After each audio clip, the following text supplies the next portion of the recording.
Welcome to Mindboost Moments, a podcast for those who want to hear from like-minded people and how they're making a dent in the world. So join me on my continued journey of learning and discovery.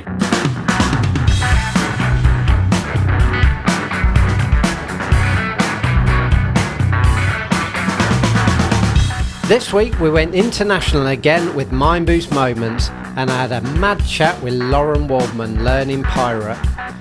Lauren's a learning psychologist based in Canada, and we had lots of random moments of thought about power of connection and emotion, our love of dogs, and the impact of technology on our emotions. I even tried to teach Lauren some English words. I really hope you enjoy this as much as I did.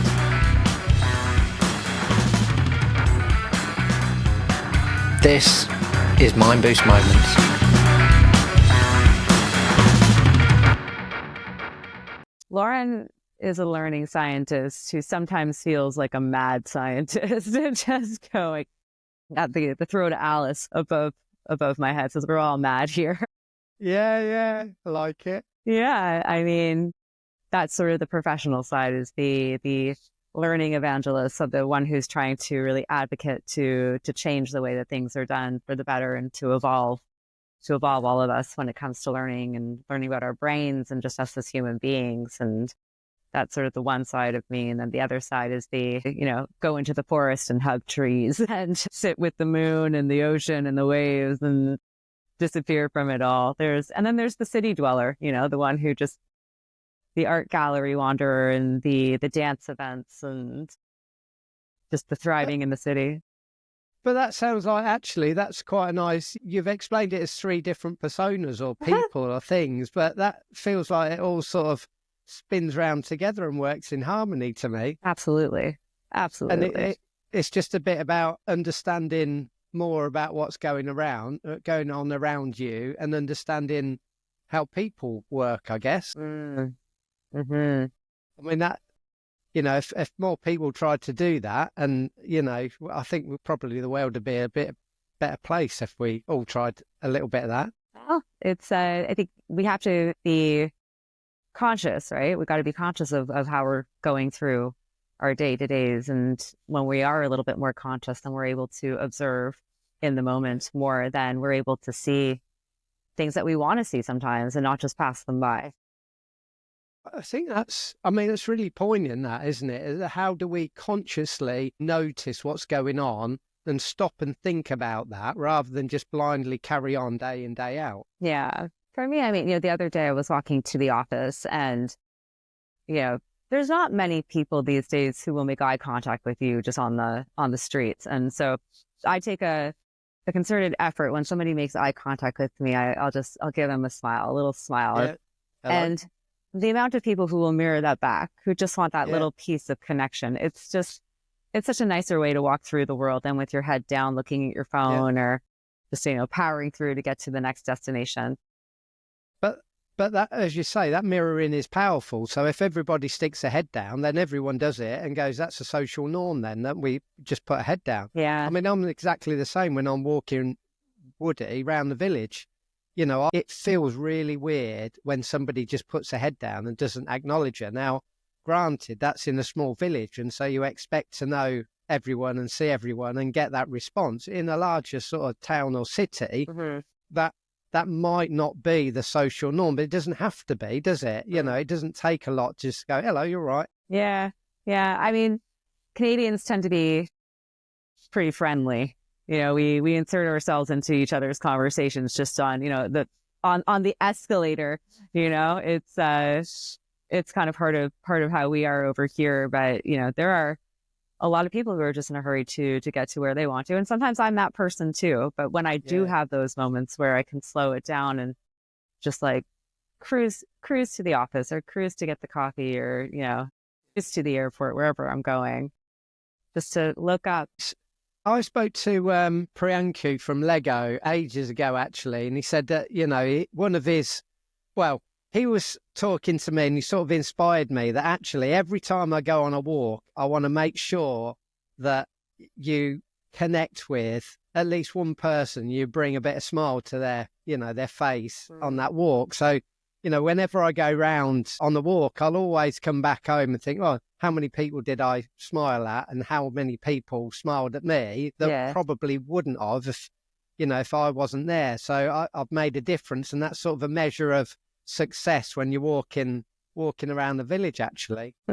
We had a few, it's March now, but a month ago, we had one of the largest snowstorms here in Toronto that we've had in years. And so there was just a ton of snow. I grabbed, any of my fellow North Americans will know, I grabbed 2 crazy carpets, which are the most dangerous ways you can get down a hill possible. Just, they're glorified garbage bags. Right. And we went into, I live near a very big park here, and we went over to the park, 2 of us. Along our route, we found a very small little way to get down that tiny little hill, but we stopped at the bottom, and as these other people were walking by, I'd look at them and hold up the sled and go, "You want to go? Yeah. You want to go?" Yeah, of course. And they looked and they're like, "Yeah, I do." And we just all together brought that big kid energy. Yeah. That big kid energy. And it was just, how do we bring that little bit of joy back into our world?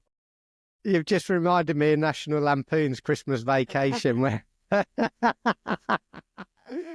he goes down it on the sort of the tin thing. Oh dear, I do enjoy that film. So tell me a little bit more about learning psychology then. Just the sort of a headline. Just what does that mean, and how does it improve things? Well, my area of focus is in cognitive neuroscience. So, how does it improve things? Well, it's your brain. That's how it improves things. It begins and ends up there, the 3 pounds of meatloaf that we carry up in there every day. So it's, how does it improve things? Well, it's the, if I'm giving you pages to that operational system, right? We've got this manual that no one's ever given us pages to, and we can start getting the pages to it. Then obviously it's going to allow us to work with it significantly better. It's not just work, but my area is learning. But then, just like we were saying, in our day to day, if we're understanding of how to join forces with these wonderful, like most powerful things on the planet, then we can pretty much use that to do almost anything that we want, whether that's learning, whether that's connecting with people but better, whether it's just regulating our emotions or understanding our behaviors, cultivating new habits. It's just a remarkable feat to have to start learning about us. Yeah, because I often talk about the emotional impact and the feelings. I work a lot on feelings, but that, it's not something separate. It's how your brain works, right, and how you respond to things. But I articulate it in a feeling, and I'm touching my heart because that's how I respond to things. Yeah, but when you think even that very tactile response that you just had was in response to chemicals being released in your brain, that made you want to have that conscious and tangible experience of feeling, because it's the emotions are those sort of chemical reactions in the brain, and whereas the feelings are those conscious reactions to the chemical response that we can't see. Wow. So I posed you 2 questions when we spoke a couple of weeks ago or last week. And the first one was, what excites you and makes you really fizz with energy each day? And I said to you, don't think about it too much. I won't, don't worry. I won't, because my answer, every time someone asks me, what is it that brings you joy? It's almost immediate. I'm like, dogs. No way, really? I love dogs. I don't know if it's because they are constantly just living in the moment. They're just and for the most part, they're just full of joy, and that brings me joy. And yeah, I think that when an animal, whether it's a dog or a horse or, any creature, when they live in the moment, but then they acknowledge your presence in such a joyful way, it's just, that you got to be doing something right. Yeah. You got to be doing something right. So a dog walking towards me with its butt wiggling and its tail going back to back, no human approaches me like that. Swaggering. It's like, oh, hello.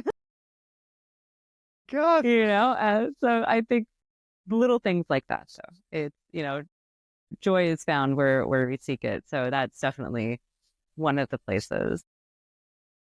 Dogs. Yeah, I mean, he's not here with me at the minute. He's sloped off into another room, but Woody is exactly the same. You know, he brings me so much love, actually, that, you know, and it's funny, you say they live in the moment, but there's something behind the eyes and, you know, understand the relationship that you've got with the dog as well, that there's some deeper connection, actually, if you've got that dog. And, you know, they get to know you and you get to know their personality. I wonder, there must be some learning psychology in dogs, right? Oh, absolutely. There definitely is. I'm not well versed in it, but I know there definitely is. A colleague of mine, he doesn't study this, but he found a paper that had to do with the direction in which their tails wag is indicative of, it was indicative of their mood or their feeling. They actually did the science on this. Really? And I was like, well, that's interesting. Oh my God, I'm going to be watching him now. Yeah. I mean, it's really obvious, isn't it? When the dog's sad, the tail goes down, it doesn't wag. Or when, you know, and it only takes the smallest thing for them to see excitement. Yeah. And then the tail's up and the wag. And as you say, they're swaggering along there. I can't wait to see you. Yeah. Usually the word treat or walk. Treat or walk, you know, but then again, that has the same effect on me. As, you know, do you want to treat? I'm like, I do. You want to go for a walk? I'm like, I do. Yeah, can have a treat and a walk. Treat and a walk, yeah, that sounds great. I think there's a lot to be learned there. How do we simplify life? Yeah, makes it on those two. So why haven't you got a dog then? I was traveling too much. It was too much. My last dog was quite large, you know, 110-pound American Pit Bull. What sort of dog? She was a big, she was just about the size of me, a huge American Pit Bull, and they require a lot of exercise and attention. And a lot of food. Yeah, I'm very fortunate, though, because I live in sort of the dog mecca of Toronto. So in High Park, it's just all the dogs. You can borrow others. It's, you know, I have a patio that I sit out in the front. Everybody in my neighborhood knows, because I'll sit out selfishly on the patio when they're walking the dogs in the evening, and I'll put water out in the summer, and I'll just, like, I will sit there for hours and just wait for dogs to come to me. Yeah. And I never forget either, because, like, there was a period of time, right, where I'd never have treats in my pocket when we were walking. But then I started putting treats in, and then all of Woody's other friends, so whether they're like great big dogs or whether they're tiny, they just come up to you then and sort of stare at you tentatively, because they know, they absolutely know, and they remember. Yeah. Like, he's the one with the treats. Yeah. Let's just keep going up to him. There's, you know, it's funny because we had a very hot summer last year, and like I said, there's just so many dogs, and some of them are quite, you know, you've got Great Danes, you've got all the, you know, the Burmese mountain dogs, you got all of them. So I always have water out, because, you know, they go for long walks, and the amount of dogs that would just take their big nice drink but then stop and give me acknowledgement, like, thanks, you know, my human failed me on this one. Thank you, I really needed that. Yeah. And then off they go. We have a program here called the Dog House. Well, there's a couple of programs, actually. There's the Dog House where they try and rehome dogs. I mean, it's just like a really lovely program, actually, where you can see these dogs being partnered with the right families, which, you know, I always watch that and think, should we rehome a dog? Should we get another one? Before you know it, there'll be a pack of dogs in the house. Yeah, I'm with you on that. And there's the other one called Dogs Behaving Very Badly. And it's never the dogs behaving badly. It's usually the owners that don't actually work out how to look after their dog. Yeah, we've got loads of the rehoming in the shelters here. And as much as I would love to participate, like, you know, I think I would just come home sad and broken every time. Yeah. I think there's a point in which you go, okay, let's do the best for what I've got, and then try and enhance everything else that's around me. So look after some of the dogs on my travels. Yes. So the other question I had for you that I asked you is, what's your superpower? What do you think other people think your superpower is? What would they say to you? You know, I think what it is, and I don't even, to call it a superpower is just, it's crazy because it's just a human thing, is authenticity. Right. And I think over the years, it doesn't matter if I'm having this conversation with you, if I'm on stage in front of thousands of people, if I, if I'm out, you're going to get the same person each time, and that same genuinity. And I don't know if it's a superpower, if it's just something that, people just maybe not be comfortable with. But I think that right now, especially, we were talking earlier, right now, that authenticity and that genuinity is kind of is a superpower. So I'd say that that's probably one of it. But I'd say also, I mean, there is a bit of superpowerness, if you will, into being the science translator as well. So that's a big one. Why? It's so curious, though, isn't it? When you say, because again, I ask a lot of people this, this question: what do you think your superpower is? And people will say things like, being empathetic, and like you've said, being authentic and being genuine. You go, why should they be a superpower? Yeah. Shouldn't that be your natural baseline to go, like, everyone's trustable, everyone's genuine, everyone's authentic, and everyone gets everyone else? And it's so sad to think, actually, now we're thinking those superpowers that we're coming to look after one another. Yeah. Well, I mean, okay, ask me again then. Go ahead. Ask me the question again. You want the second go? Go on. What do you think your superpower is, or what do you think others think your superpower is? I can shoot lasers through my eyes. No. I can fly. I can disappear. But in all, like, seriousness, it's funny that we used to think about those being superpowers. Yeah. I'm got crazy muscles, or I can run, this fast, so the physical attributes. And now more and more we're talking about the emotional attributes that make us, our human attributes that are saying our superpower. And that's probably because somewhere they're being lost by lots of other people. I mean, it's not just even the lots of other people. We've seen so many shifts in our culture and our behaviors, when we've got generations of children who are now growing up in front of screens. Yeah. Yeah. And hiding behind them, essentially, as well. There's plenty of research to show at this point, especially post-pandemic, the implications of growing up with certain technologies and having a lot of your social life on a screen. So you can hide. It's easier to hide your authentic self. And I suppose that's a bit of a vicious cycle then, isn't it? Because if you've grown up behind a screen and you're then losing the ability to be more human unless you force yourself away from that screen. But if everyone's doing it, I mean, we know how, childhood can be quite cruel sometimes. Unless you fit with the social norm, you're an outcast, it's sort of seen as an outcast. And so for a young person, it's difficult to go, oh, I'm going to be different. I'm going to get away from the screen. I'm going to be out and vibrant. And I think it's quite challenging. It's challenging in the sense that, I think we thought, it's about, going back to elementary school, back to high school. We did some really dumb stuff. Like, we did dumb shit, pardon my French, but we just did some really dumb shit. But back then, everyone didn't have a phone to record you doing it. You're right. So there was the threat was a lot less. Like, a rumor could spread. But you just, all deniability, wasn't me? So I'm like, I don't know what you're talking about. But it couldn't be recorded. Yeah.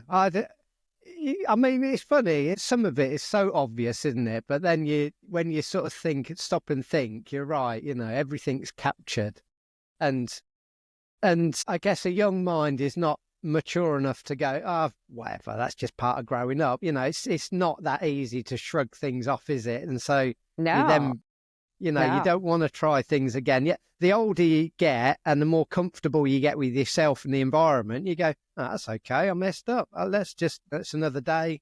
I'll try again.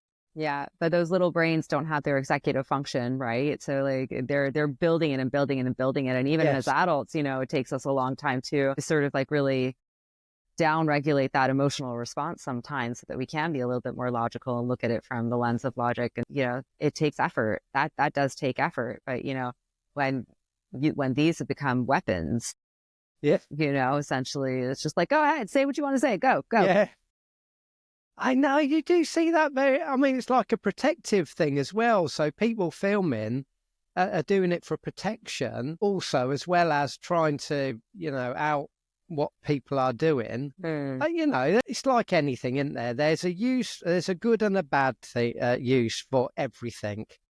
And, you know, I think the tools like a mobile phone are designed for improving stuff and being really good. And then humanity then discovers a way. How do we undermine this and make this really bad and make it a thing for no good? I think there's a fault there in what we do sometimes. Yeah, well, you know, all the superheroes had their villains, right? Yeah, they have their kryptonite, and so I suppose that's a different way of looking at it.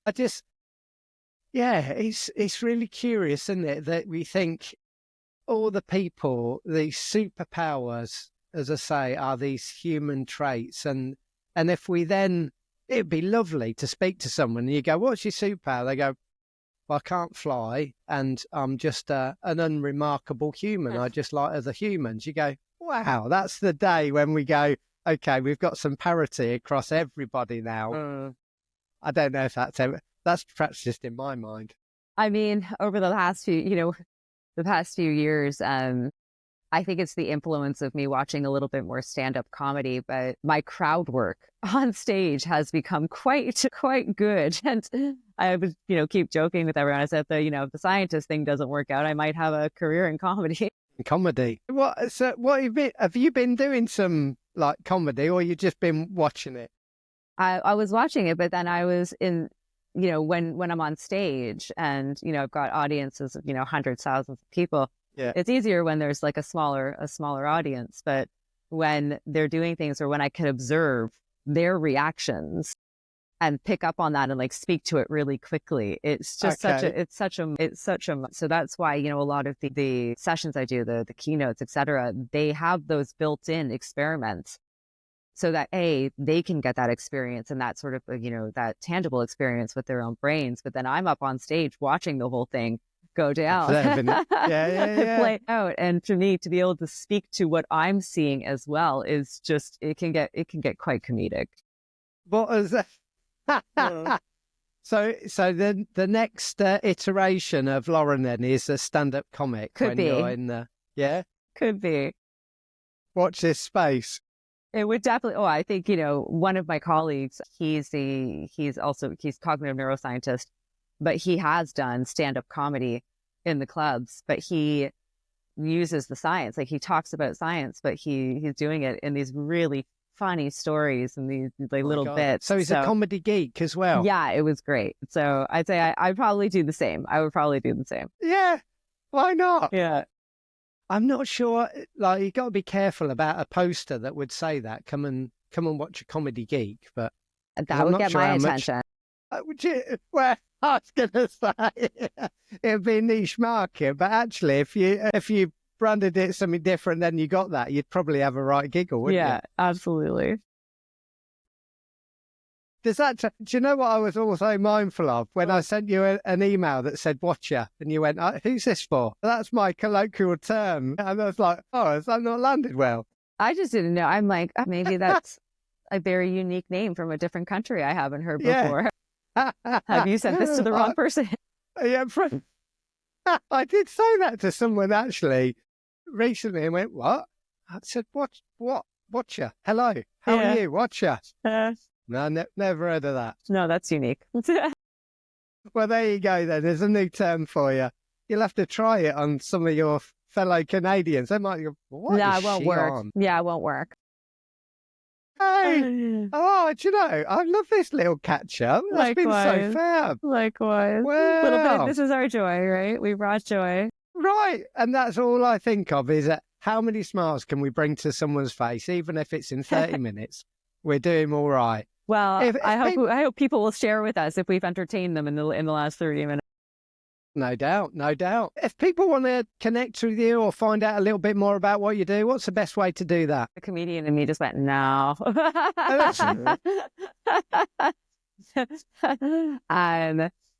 LinkedIn. I'm always pretty active on LinkedIn.